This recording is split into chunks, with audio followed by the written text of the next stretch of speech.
Nagluto kami ng ibos. Sa Tagalog is kakanin. Dami yan. Last na video ko na pala to.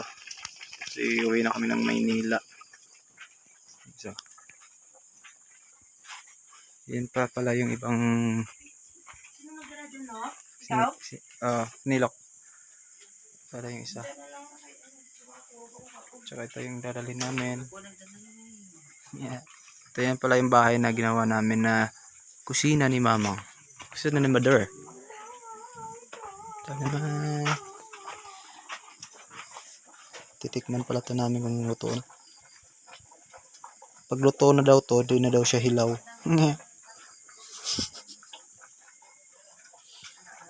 Init ah. Opya. Opya. Parang may naririnig akong kaluskos. Kaluskos ng dahon. Grabe, talim-tali ah. Init. Ito yung huling video ko na dito na sa bahay kasi maga pa kami bukas uwi sa probinsya. Ay, sa probinsya. Sa Maynila.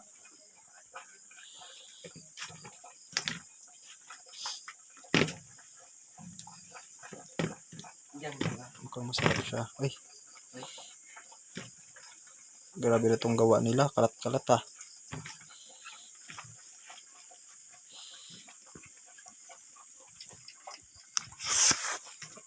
Sarap. Daw ibos ba? Daw ibos gidla.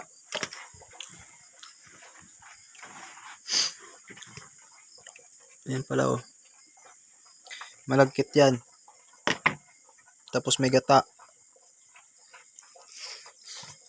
Sarap. Sarap nyo. Ayan, gusto na siya.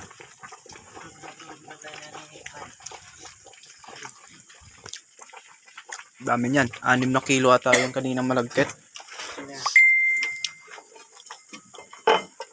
Tanggalan ko na ng tubig.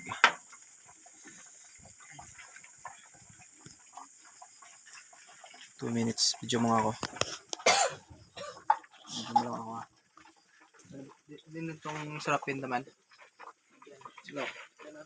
Diyan.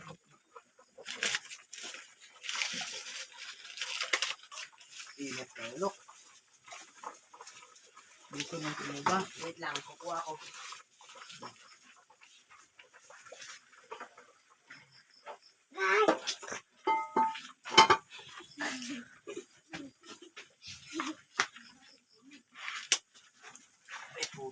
Bigat, hindi ko kaya. Ano na, koy, mainit koy. Diyan koy, bitang sa baba. Oh, mga pangas. Ako eh. Sobrang galing nyo naman. Hindi pa buksi koy, hindi pa buksi.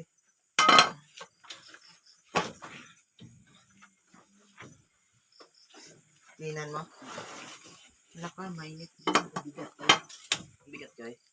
Sabi ko nga, hindi naman. Medyo na. Tanggalan natin ng tubig to para matuyo. Uy, sinelas. Ano to?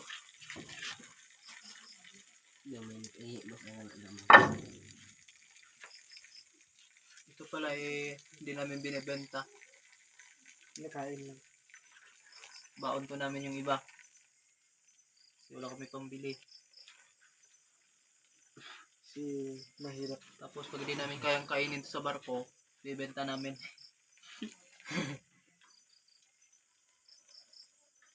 Marami naman yun.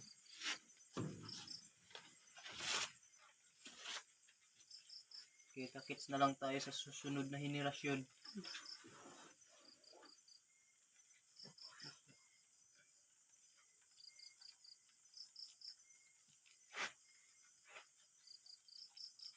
Mag-ano sila ko yun. Tutuloy na. Saing ko sinatuwa.